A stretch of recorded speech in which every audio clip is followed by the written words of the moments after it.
Hello. Welcome back. Another episode of It's a Matter of Life or Death. I'm your host, Josue Fernandez, better known as Mr. Matter of Life or Death. Just kidding. Nobody calls me that. Welcome back. Welcome back, everybody. It's Tuesday, May 12th. That's so crazy. I always think time's going crazy fast this year. But welcome back. We have another episode of It's a Matter of Life or Death for you. I'm talking about scams this month, so I won't take too much of your time today because it's a short episode today.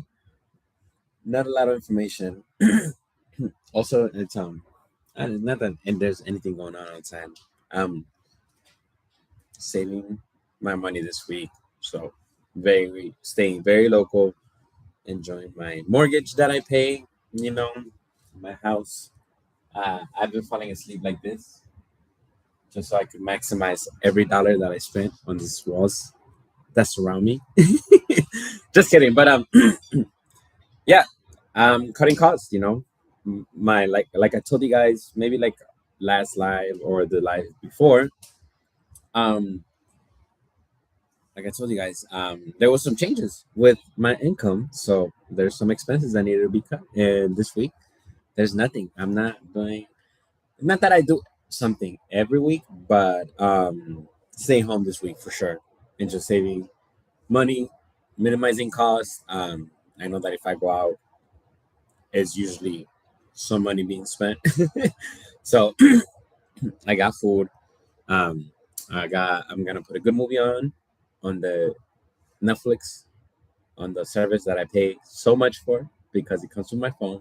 So I'm using all of the resources that I already paid for and just staying home and watching and like saving money and not going out and spending money. So kind of like how the post from yesterday was talking about, because summertime comes and we've talked about summertime budgets all the time. And the person who made the post yesterday referenced me because I love summer. And I love summer, even though you go out and do some free activities, there might be some spending. Like, for example, if I go to a fest, I have to get on the train to go to said fest. And that already is a spending. So, with summer around the corner, be mindful of your spending. Definitely keep your budget in your mind whenever you're making decisions on whether you're gonna spend money on some food, whether you're gonna spend money on going to, I don't know, like a rooftop place, whether you're gonna go spend some money going to a music festival, um, any kind of way that you're gonna go outside in the summertime is best for you to prepare for it. Not only mentally, because you're gonna spend money, but also budgetly. I don't want to say budgetly because that's not even a word, but prepare your budget in such way as well. Because then, if you don't prepare your budget properly, then you can find yourself in a situation where you're gonna need to maybe make some extra expenses that aren't necessarily planned. And when you don't plan things correctly, then you might be falling victim of a scam. And that's how we're transitioning into this month's topic, because you guys already know we're talking about scams this month. So last week we talked about a little bit of intro to them, like what scams are looking nowadays, what scams are looking like nowadays. We talked about what kind of different scams there are in the market, not in the market, not like you can buy them, but what kind of different scams there are, and so on and so on. How people are scamming other people. I gave an example of a movie. So all of that is there for you guys to watch. As always, if you guys go to our YouTube, where let me move this more over here because like I want it to be more central with the camera from YouTube. If you guys go on YouTube, excuse me, I got a pizza earlier, so that's why I'm still a little full. But I'm telling you, I got a big pizza, so that way it can hold me through the day, and I still have some leftover for tomorrow, and then I'm just gonna stay home. So we talked about kind of how different people get scammed. I gave the example of the movie of the beekeeper. I always preach it on here. If you're watching this on Facebook, because we do this on Facebook Live and on YouTube Live. So if you're watching this on Facebook, pop over to our YouTube page, like and subscribe, of course. And then you can watch all the other old videos. So last week we talked about, like I said, the movie, some intros to some scams. And then this week, I just wanted to talk to you what happens if you get scammed. Because like I said, maybe you plan, you go out with your friends and you're trying to go to a fest, one of those little neighborhood festivals that are all over in Chicago, right? And let's say for this fest, you didn't do your research correctly, and since you didn't do your research correctly, you didn't realize that it was cash only fest. Now, being that it's cash only, a lot of people don't have cash nowadays. So what do? You go and use an ATM. You might use an ATM that's provided by the fest, and it's at the grounds. It's at the festival grounds. That might be okay. Or you have to go to like a 7-Eleven or Walgreens gas station, use an ATM there. And if you do that, that's okay as well, because it's your first time. But if you guys were here, and I won't bore you with the same story 2 weeks in a row, but last week I talked about a story how I got scammed. I got scammed because I had an online bank, and I would have to use ATMs at 7-Elevens. And the ATM at 7-Eleven, since I would go to the same 7-Eleven all the time. Every single time I needed money, because the 7-Eleven was conveniently across the place where I lived at the time. Across the street, went to 7-Eleven, took money out. Turns out that ATM had like a shell over it, so they were able to read my card whenever I inserted it and record my keystrokes, and they were able to take money out of my account. My bank notified me about the scam. They're like, "Hey, is this you?" Even though I go there all the time, it was surprising enough that they actually reached out to me, which in retrospect, maybe they took more money out that my bank never notified me. And because I use it a lot, I might have thought that it was myself as well. Anyways, so my bank notifies me, but then they look into it, because every time there's a fraud or something on your bank account that you don't recognize, you're supposed to dispute it. So after they do the dispute, they find it that it's a common transaction, that I go there all the time. So they did not give me my money back. So again, if you don't prepare yourself correctly, both budget-wise and mentally-wise, then you might end up falling victim of a scam. And not necessarily willingly or unwillingly, but you just never know when it happens. But if it does happen to you, here are kind of like the next steps, because like I said yesterday, it could happen to anybody. So if it does happen to you, just don't panic. I think that's common rule for everything, is the very first instinct should be not to panic ever. Okay. The very first instinct should be never to panic. Don't panic. We've talked about going through financial hardships on this Facebook as well, on our lives. But the main thing about the financial hardships is understanding that they don't last forever, and with a solid budget, then you can get through it. You can get through any financial hardship. Now, if you get scammed, some scams, they're able to like make you whole. They're able to give you back what you've lost. Some scams, you're not able to get back what you lost. Some scams, you're just like out of luck. If you aren't familiar with Zelle or Apple Cash, it's very tough if you send money to somebody that you're not supposed to send money to, or that you do not want to send money to, and you send it to them through there. It's very likely that you won't get that money back. Nowadays, there's so many messages before you send the money that you should not be sending money to anybody that you don't know, because you're more than likely not going to get that back. So if you do get scammed, don't panic. Even if you lose a lot of money, it's important not to panic, because if you panic, then it might lead you to other irrational decisions that just may end up costing you more money, or might be more detrimental to your whole self, to the whole entity as a whole, if that makes sense. What do I mean by that is, so for example, if somebody steals money from you and you like know where they're at, and then you go chase them, who knows? Maybe you don't know how they're gonna react. So it's best to just like cut your losses and just learn from your mistake, and better prepare yourself for the next time you encounter this situation. There's an example I like to give people because it's crazy. It like resonates with me, and it's probably a core memory now because I just never understood how not I hate to say people could be so gullible, but people really have to take a second and step back and analyze situations as a whole, especially when it relates to dealing with money that you've earned. It's always good to take a step back and analyze the situation before committing any money to anything.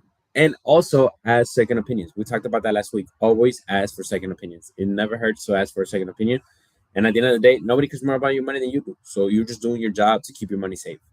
Um, so with that being said, I lost my train of thought a little bit.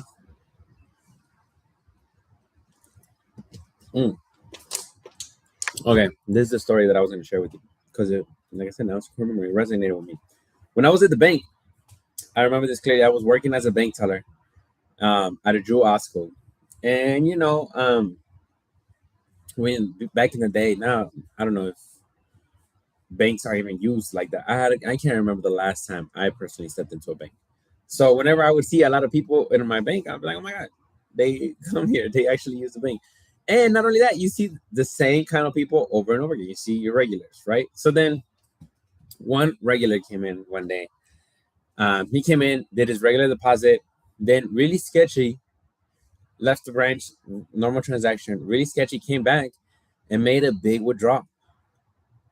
So usually, if you make a big withdrawal at the bank, and I'm not gonna give you guys some limits here, just so that way, one, it's not information that should be out there. Two, I don't want to assist anybody, but so he makes a big withdrawal, and like I said, when you do make a big withdrawal at the bank, yeah, after a certain amount, there's questions that need to be asked just to make sure that everything's legal and all of it. So we're asking him these questions, and he's just answering them, giving us the answers. Takes the money. I believe it was like 20,000, something like that. It was like 20, 25, maybe 30,000. Actually, it could have been. I don't want to say it might be 40, but it was between 20 and 40. I think it was around there. It could either been 40 max or 20 the least. But anyway, so then he took the money out because he had met these two guys in the parking lot, and they told him like, "Hey, we have a winning lottery ticket. We can't cash it because we're illegal. So we're willing to sell it to you for half of the amount." Now, again, the lottery ticket was probably like 100,000 or like 50,000, and so that's why I'm telling you it was probably like 40, 20,000. I'm not quite sure, but they told them that's what they told them. They told them on the here's the ticket, take half or take whatever, just because we can't cash it, and then give us the money, we'll give you the ticket. So he goes to the bank, gets the money out, gives them the money, takes the ticket, goes inside the Drew, scans the ticket, ticket's not a winner. And then he came to the branch. He's like, "Oh my god, you guys got to help me. I've been robbed." We're like, "What? Been robbed? How? You just took the money out. You literally can't." This is like that was the third time him being at the branch. And after that, there was nothing we could do. There was nothing the bank could do to get that money back from him. There was nothing the cops could do because they just had like descriptions and like videos of like where these guys went walking, like they didn't even get into a car. It was just all bad, and the guy was out. The all that money that he took out. So again, always take a second, take a double take of like anytime that you have to use your funds or you have to get funds out or you just have to put your money in a not dangerous situation, but you're gonna use it. Whenever you're gonna have to take your money out of a safe place to be used for something, then you have to do it correctly, and you have to make sure that is done right. Because if it's not done right, then you could easily be losing yourself or hurting your budget and losing yourself some money. So, um, what happens if you get scammed? First things first, you got to understand where the fraud happened. Is it your bank account? Did somebody get your PIN information and was able to get your chip information with like through a shell? Was it your bank account? Where the fraud and what fraud happened? Was it a credit card? Somebody take your number, did somebody make a purchase, did somebody charge you twice on your credit card? It's again, Always something that you have to keep in mind. Credit report. So you have to stay on top of your credit report as well, because your credit report will tell you if somebody's using your identity. I think that's the most important one, because you don't understand how many people use other people's identities for like credit. But not only that, it could also happen unintentionally. What do I mean by this? And I always say this to people: if you are a junior or a third or a fourth, and you come from the family that likes to pass down the names, for my sister, I always joke with her, because I always say my sister is a junior, because my mom is Anna, my sister's Anna, so she's a junior. But they'll credit it. So if my sister gets something in credit, sometimes it'll go into my mom's, because my mom and my sister technically have the same name, same first name and last name. So always happens. Check your credit report, because that's really important. And then definitely check for accuracy, especially like I said, if you share a name with like a sibling or a brother, a sibling or a parent, or maybe an uncle, cousin, and it's literally the same names, or maybe you'd be surprised. They'll I can't tell you the amount of, now that I know my name, and I don't really meet a lot of Josue Fernandez's, but I've met quite a few Josue Fernandez's. And so, funny story, quite quick side story here, but I've met a Josue, and he was born from the States. And if you ever watch this, just know you're still my boy. But it's so funny because his name is Josue, but when I first met him, he introduced himself as Josh. And I'm like, Josh? I was like, that's my name. But in Spanish, it's Josue. And he's like, oh, no, that's actually my name. My name's Josue, but I just tell people Josh because Josue is so hard to say. So, but I just want to use that as an example of like how many Josues there are. And then I can realize that if you Google Josue Fernandez, a lot of Josue Fernandez's out there, apparently. So that could also mean that I might end up with somebody else's credit under my credit report because their name is Josue Fernandez. And all it takes is just one mistake of a birthday, and that could change everything. So definitely stay on top of that. That's how you know where it is and how it is, And again, credit reports, it might necessarily be a scam, it might just be a mistake. So and also if you find like a bad charge, it might also be a mistake. So the best thing to do is to stay on top of your accounts. We talk about how technology has evolved and how you could get scammed through your mobile device, but you could also use your mobile device to stay on top of your accounts, stay on top of your bank accounts. Look at your bank statements, look at your recent transactions. The information is there for you to access. Use it, because if not, you're just hurting yourself.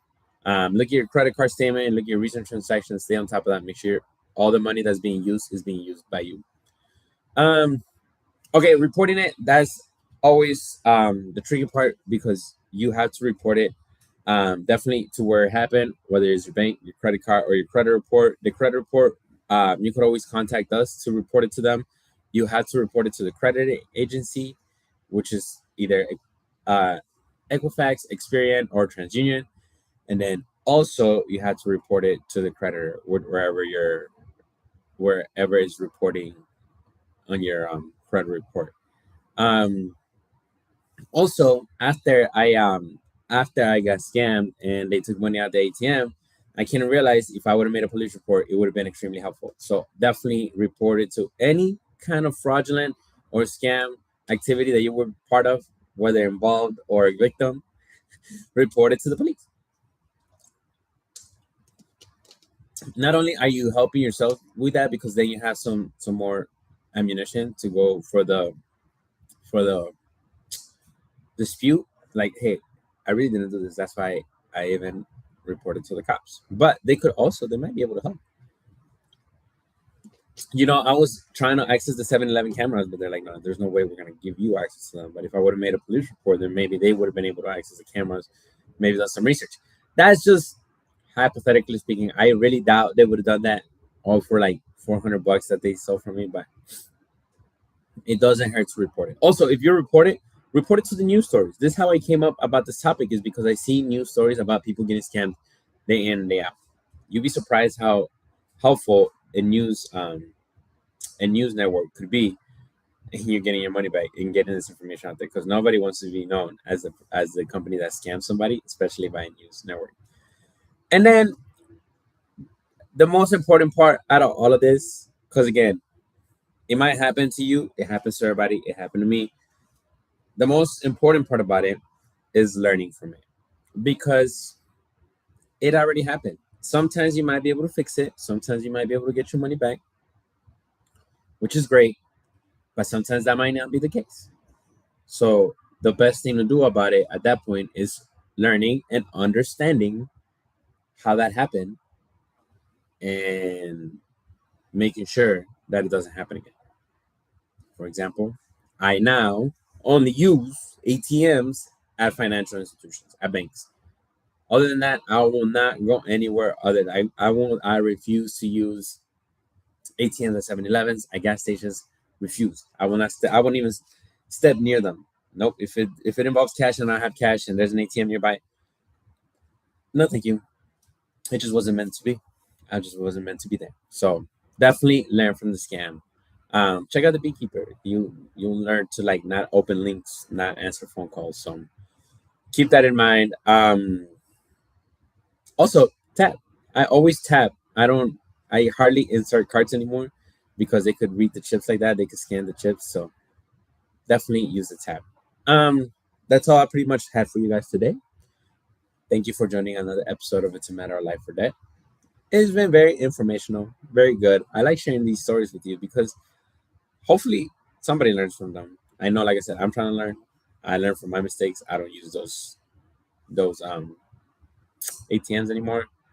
But again, I you can only learn from so many instances. And the most important part is that nobody cares more about your money than you do. So if you don't look after it, nobody will. Definitely take a second and think about where you're sending your money before you send it. All right. With that being said, you guys have a great rest of your week.